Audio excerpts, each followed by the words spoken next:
মসজিদ যত পুরান সোয়াব তত সবচেয়ে পুরান হলো কাবাগর। 1 রাকাতে কয় লক্ষ? 1 লক্ষ রাকাতের সোয়াব মিনিমাম। আল্লাহু আকবার। এইজন্য মসজিদ পেলে কি দিবেন? কি দিবেন? সেজদা দিবেন, আল্লাহ কবুল করে। মসজিদে ঢুকলেই কয় রাকাত? কয় রাকাত? বুখারী মুসলিমের আইন, লা তাজলিসু ইল্লা রাকাতাইন, 2 রাকাত ছাড়া কখনো বসবা না।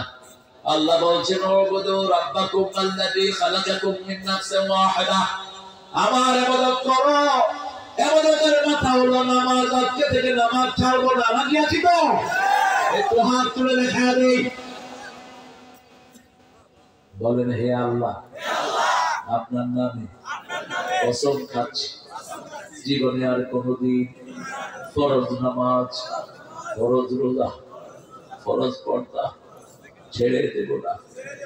আমিন ইয়া রাব্বাল আলামিন। বেহেশতের চাবি কি? তো নামাজ ছাড়া কিভাবে আপনি বেহেশতে যাবেন? নামাজ বেশি যেই মাসে বরকত বেশি। কোন মাস? কেন নামাজ ছাড়ে? সংসারে কত রকমের অভাব, ছেলের অসুস্থতা, মেয়ে অসুস্থ, পরিবারে পরিবারে ঝগড়া জাতি আছে না নাই? সন্তানের সুখ নাই। আপনাদের এখানে একটা ছেলে আছে রামগতি থেকে, এই বাবাজি তুমি সরে যাও। হ্যাঁ, রামগতি থেকে একটা ছেলে এনেছে, অসুস্থ, নাভির নিচ থেকে অবশ, ছোট্ট ছেলে। আজ থেকে কয়েক মাস আগে ঢাকায় নিচে ছেলেকে কোলে করে। ঘরগুলো আজকে উচ্ছন্ন হয়ে যাচ্ছে, নামাজ নাই, তেলাওয়াত নাই, জিকির নাই। ঠিক আছে? ফুরকানিয়া মাদ্রাসাগুলো বন্ধ। কি সুন্দর ছিল আমাদের সমাজ। ফজরের পরে ফুরকানিয়া থেকে জোরে জোরে কোরআনের আওয়াজ আসতো। হুজুর বলতেন, আউযু বিল্লাহি মিনাশ বিসমিল্লাহির রাহমানির রাহিম, আলহামদুলিল্লাহি রাব্বিল আলামিন, আর রাহমানির রাহিম, মালিকি ইয়াউমিদ্দিন, ইয়্যাকা না'বুদু ওয়া ইয়্যাকা নাস্তাঈন, ইহদিনাস সিরাতাল মুস্তাকিম, সিরাতাল লাযীনা আন'আমতা আলাইহিম গায়রিল মাগদুবি আলাইহিম ওয়ালাদ-দাল্লিন। আমিন। হাজার হাজার কোরআন খতমের সওয়াব হয়ে গেছে। 2 বার পড়লে 1 খতম। ঠিক না? ঠিক। যদি 10,000 মানুষ থাকেন, 5,000 কোরআন খতম হয়ে গেছে। কি বরকতের জায়গা। আমাদের প্রত্যেকটা ছেলেকে আমরা নামাজি বানাবো। রাজি আছি তো? রাসূলের সবচেয়ে প্রিয় জিনিস কি ছিল? আরো জোরে বলে। 3টা জিনিস সবচেয়ে প্রিয়। প্রথম হলো সুগন্ধি। প্রথম কি? তিনি কোথাও দিয়ে গেলে 2 মাসে সুগন্ধি ছড়িয়ে পড়তো। কোন বাচ্চার মাথায় হাত রাখলে ওই মাথা থেকে আতরের ধান বেরিয়ে আসতো। মানুষ বুঝতো এই রাস্তা দিয়ে হেঁটে গেছেন রাহমাতাল লিল আলামিন। 2 নাম্বার, মায়ের জাতি। মেয়ের থেকে যৌতুক নিবেন না। যারা যৌতুক খায় ওরা মেয়ের উপর অত্যাচার করে। মেয়েকে সিগারেটের আগুন দিয়ে পোড়ায়, আছে না নাই? রাসূল বলছেন, যে ঘরে মেয়ে আছে সেই ঘরে বরকত আছে। যে ঘরে মেয়ে আছে সেই ঘরে সবচেয়ে বেশি বরকত অবস্থান করে। যে মেয়েকে বিয়ে দিবে আদর যত্ন করে, আল্লাহ বলছেন ওই লোক এইভাবে আমার সাথে জান্নাতি হয়ে যাবে। এইভাবে আঙ্গুল দেখালেন, এইভাবে এইভাবে এইভাবে মেয়ের বাপ আমার সাথে জান্নাতি হবে।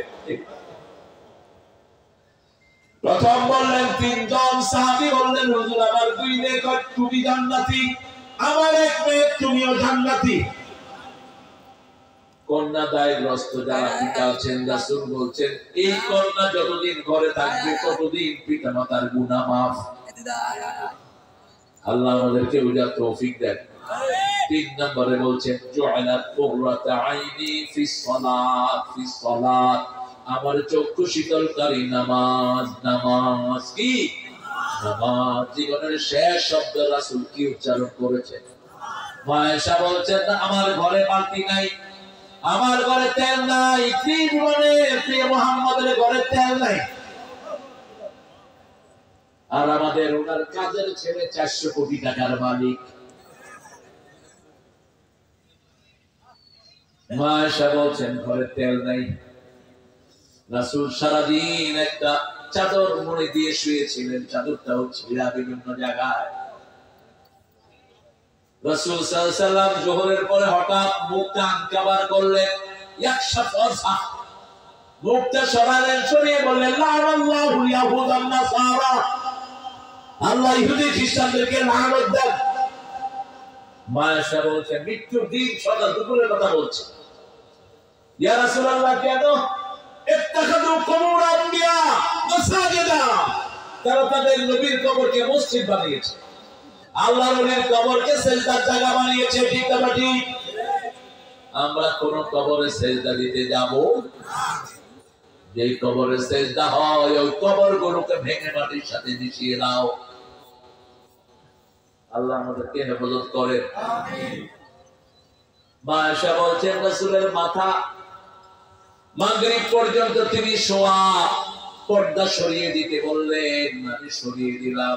আমার আব্বার নেতৃত্বে মাগরিবের নামাজ হচ্ছে, রাসূল কাঁদতে কাঁদতে শেষ, দুই চোখ বেয়ে পানি ঝরছে। মায়েশা বলছেন, আমি পানি মুছে দিচ্ছি। বলছি, রাসূলুল্লাহ আপনি কাঁদছেন? বলছে, আয়েশা রে, এটা আমার আনন্দের কান্না। এই নামাজ কায়েমের জন্য কত কষ্ট আমি করেছি, এই নামাজের জন্য উহুদের ময়দানে আমার দান্দার মোবারক শহীদ হয়েছে, এই নামাজের জন্য তায়েফের ময়দানে সারা শরীরে আমার পাথর মারা হয়েছে। আজকে আমি দেখছি আমার উম্মত আমার পরেও এইভাবে সুন্দর করে নামাজ আদায় করবে। মায়েশা বলছেন, অন্ধকার ঘরে একটু আলো আঁধারি, রাসূলের মাথা আমার কোলে, আমার ছোট হয়ে আসছে, কপাল ঘামছে, বারবার মুছে দিচ্ছি। আল্লাহুম্মা আলহিকনি বিরফিকিল আ'লা, রাসূল বলছেন, হে আল্লাহ সর্বশ্রেষ্ঠ বন্ধুর সাথে আমাকে মিলিয়ে দেন। মালাকাল মউত এসেছে অনুমতির জন্য। মালাকাল মউত বলছে, আরশের মালিক আপনার অপেক্ষায় আছে, আপনি ইচ্ছা করলে থাকতে পারেন অথবা মালিকের সাক্ষাতে যেতে পারেন। রাহমাতাল লিল আলামিন বলছেন, মালাকাল মউত তোমার কাজ তুমি শুরু করো। মায়েশা রাদিয়াল্লাহু আনহা বলছেন, আলো কম, মুখের আওয়াজ ছোট হয়ে আসছে, রাসূল কি যেন বিড়বিড় করে বলছেন। তার আগে আমার মেসওয়াক দেখালেন আমাকে, আমি মেসওয়াক দিলাম, শক্ত মেসওয়াক, সেই মেসওয়াক চাবিয়ে রাসূলকে দিলাম, রাসূল সেটা দিয়ে দাঁত মাজলেন। রাসূলের শেষ খাবার হলো আমার মুখের লালা। আমি আমার কান নামালাম, নামিয়ে শুনি রাসূল বলছেন, উম্মতি as-সালাত as-সালাত ওয়া মা বালাগাত আইমানুকুম, হে আমার উম্মতেরা, নামাজ, নামাজ ছেড়ে দিও না।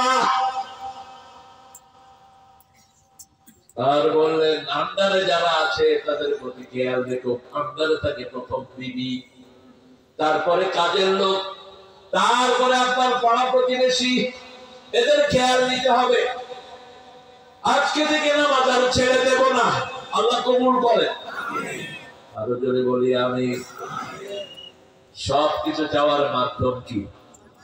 জোরে বলে, আস্তাঈনু বিস-সাবরি ওয়াস-সালাহ ইন্নাল্লাহা মা'আস, আস্তাঈনু বিস-সাবরি ওয়াস-সালাহ ইন্নাহা লাকাবীরাতুন ইল্লা আলাল খাশিঈন। রাসূল বলছেন, 5 ওয়াক্ত নামাজে যারা যায় আল্লাহ তাদের জন্য জান্নাত সাজায়া দেয়। যারা ফজর পড়ে তাদের দায়িত্ব গ্রহণ করেন কে?